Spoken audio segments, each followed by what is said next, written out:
Alors Iliana, donc vous êtes, je le disais, architecte et ingénieur, diplômé de l'université d'Aristote à Thessalonique et vous êtes titulaire d'un DPEA en architecture post-carbone et vous assurez la gestion et le pilotage de projets dans des bâtiments à forte ambition environnementale au sein du bureau d'études Tribu. Un bureau d'études qui est engagé de longue date dans les enjeux d'adaptation de la ville au changement climatique. Est-ce que vous voulez nous expliquer pourquoi? Quels sont les enjeux selon vous? On a parlé de cette question de l'adaptation du patrimoine de la ville de Paris. Il y a des solutions low-tech comme celle de déploiement et repli, et puis des solutions plus techniques. Voilà, et on va en parler ce soir. Et puis on échangera ensuite avec Philippe Simon sur ces enjeux aussi d'adaptation du patrimoine urbain, on va dire, du paysage urbain. Mais voilà, peut-être commençons par re-questionner les enjeux globaux, on va dire. Effectivement, on va prendre un pas à l'arrière pour donner un petit peu le contexte climatique. Du coup, juste pour présenter, effectivement, je suis architecte-ingénieur au sein du bureau d'études Tribu. Du coup, un bureau d'études spécialisé aux études environnementales pour les bâtiments et pour l'aménagement urbain. Et plus spécifiquement sur la question de la surchauffe urbaine, de l'îlot de chaleur urbain et de l'adaptation de nos villes. On s'engage d'un côté de traiter ces questions et cette problématique sur l'ensemble de nos opérations, mais aussi depuis à peu près 15 ans, on a une posture un petit peu plus engagée sur une question de recherche et aussi des actions opérationnelles avec toute une série d'études et des collaborations aussi d'ailleurs avec le CAE, l'ADEME, le CEREMA, pour développer des outils de diagnostic, des outils aussi de développement de dispositifs et finalement de solutions de rafraîchissement urbain. Du coup, juste pour vous donner un petit peu plus le contexte de ce qu'on parle quand on veut imaginer Paris en 2050. On parle des canicules. Du coup, canicule, c'est-à-dire c'est un épisode météorologique où on a des températures très hautes en journée et aussi pendant la nuit, pour une période prolongée. Il faut savoir qu'il n'y a pas une définition unique de la notion de canicule. Ça dépend du contexte climatique d'une région. Ça dépend aussi du degré de vulnérabilité qu'on accorde à la population. En général, on considère que dans les villes plus chaudes, la population est plus accoutumée aussi à la chaleur et du coup, c'est-à-dire que les valeurs C qui vont déclencher une alerte canicule à Paris ne sont pas les mêmes comme elles sont à Marseille, par exemple. Et du coup, par rapport à ces phénomènes climatiques qui principalement se prononcent par le fait qu'il n'y a pas une baisse des températures pendant la nuit, on voit aussi d'autres enjeux qui vont venir en interaction. C'est notamment le changement climatique, du coup l'augmentation globale au niveau planétaire des températures et aussi une intensification de phénomènes extrêmes. De l'autre côté, il y a le phénomène d'îlot de chaleur urbain. Et là, on parle de ces phénomènes où on constate qu'on a des températures beaucoup plus élevées en ville par rapport à la campagne environnante. Et finalement, on parle du confort thermique, de notre ressenti de cette chaleur-là. Et juste pour donner un aperçu sur ce qu'on appelle vague de chaleur en Île-de-France, vague de chaleur, du coup, de températures élevées sur une période longue, normalement, plus de 3 jours consécutifs de températures élevées.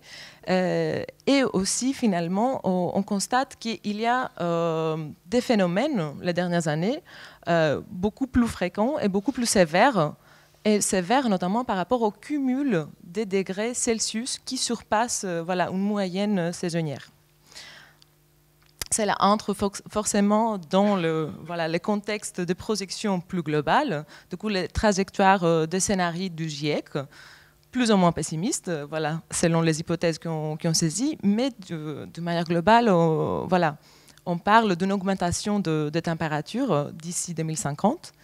Et du coup, cette augmentation moyenne de la température va se traduire aussi en plusieurs phénomènes.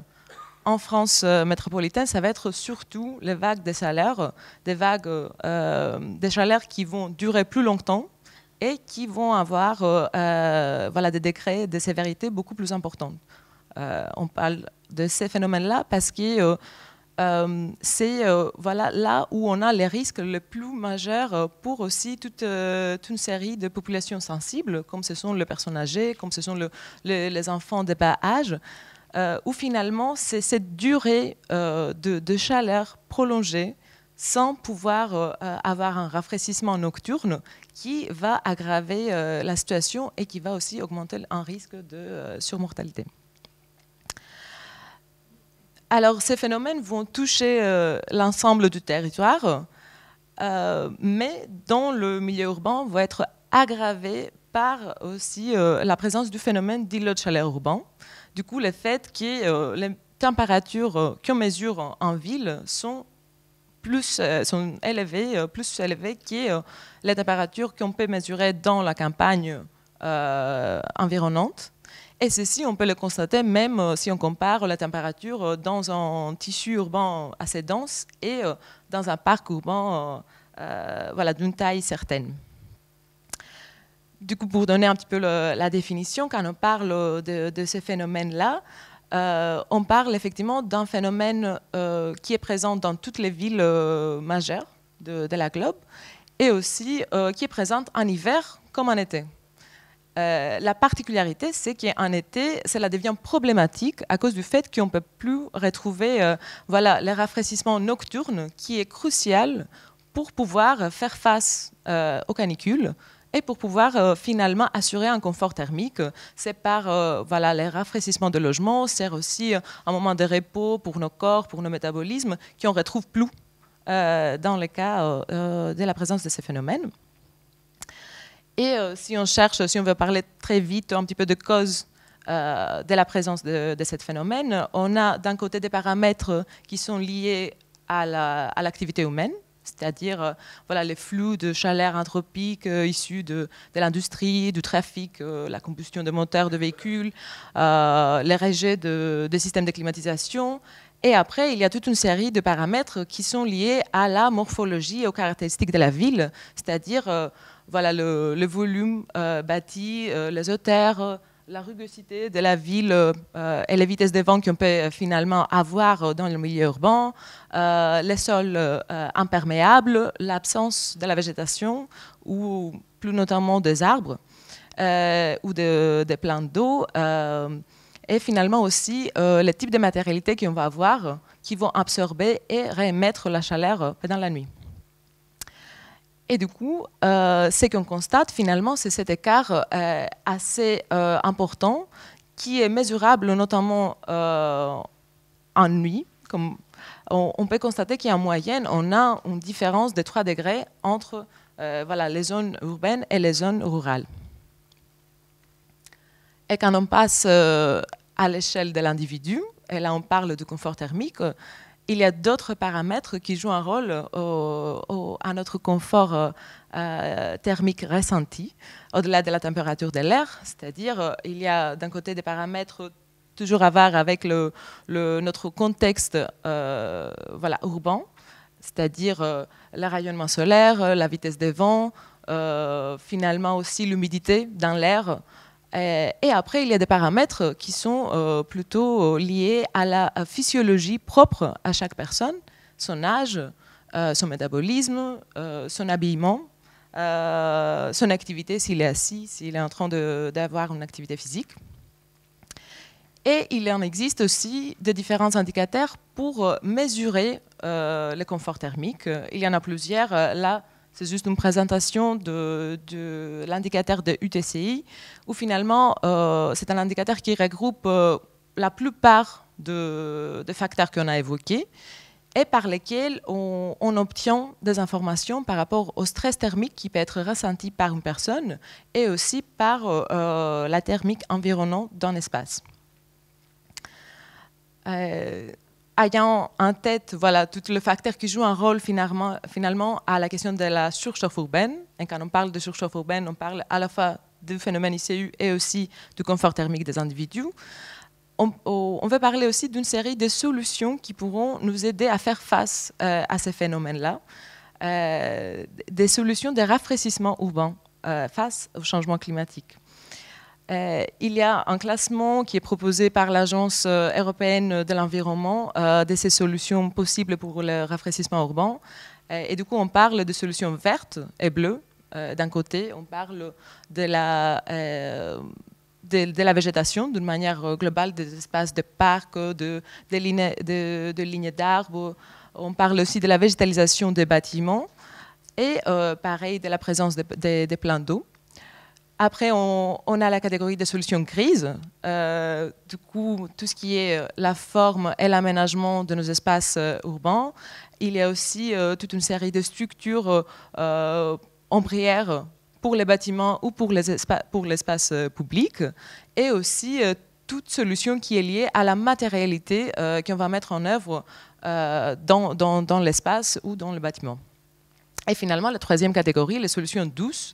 Là, on parle plutôt de toute action qui peut réduire les effets négatifs de l'activité humaine, c'est-à-dire réduire le recours à la climatisation, réduire les trafics et aussi adopter des pratiques individuelles qui vont nous permettre de mieux faire face à ces phénomènes. Et par rapport à ces différentes solutions, ce qu'il faut savoir, c'est qu'il n'y a pas une solution qui va répondre à toutes les problématiques qu'on a évoquées. Il y a deux questions différentes qu'on a évoquées, comme l'atténuation de l'ICU, les conforts et les rafraîchissements à l'échelle de la ville, les conforts thermiques ressentis par une personne. Et pas toutes les solutions vont répondre à tous les enjeux. Il y a aussi des solutions qui vont avoir des effets beaucoup plus importants pendant la nuit par rapport à la journée et vice-versa. Et il y a aussi, comme une démarche à adapter, c'est finalement une combinaison de différentes solutions. C'est finalement aller vers la synergie de différentes solutions qu'on va mettre en place. Là, il peut y avoir le moment contradictoire de cette présentation, c'est le fait qu'il y a des solutions qui peuvent être vertueuses, mais qui ne peuvent pas fonctionner ensemble.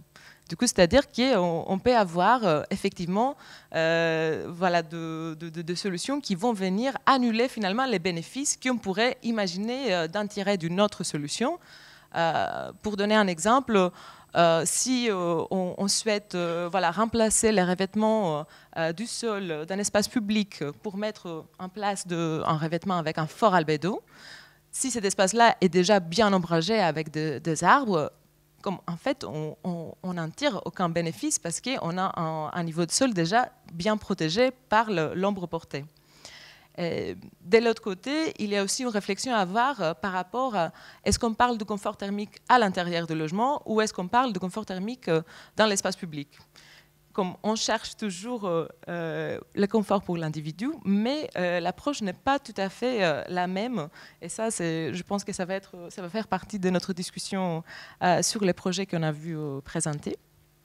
Et un tout dernier commentaire, c'est par rapport à notre approche finalement. Quand on cherche à appliquer des différentes solutions, soit une approche vers des solutions plus technophiles, soit une approche où on parle plutôt d'une sobriété de conception. C'est vrai que ça peut apparaître très attirant de comme profiter de l'avancement technologique pour mettre en place des systèmes automatiques qui vont régler tout aspect de notre vie sur la base des sondes, de moteurs automatiques en maîtrise totale des conditions météorologiques. Par contre, on se rend compte souvent qu'il y a des solutions assez classiques, assez modestes, peuvent répondre à nos besoins de confort et qui finalement sont des solutions plus adaptées pour nos bâtis et notre environnement d'aujourd'hui. Voilà, merci.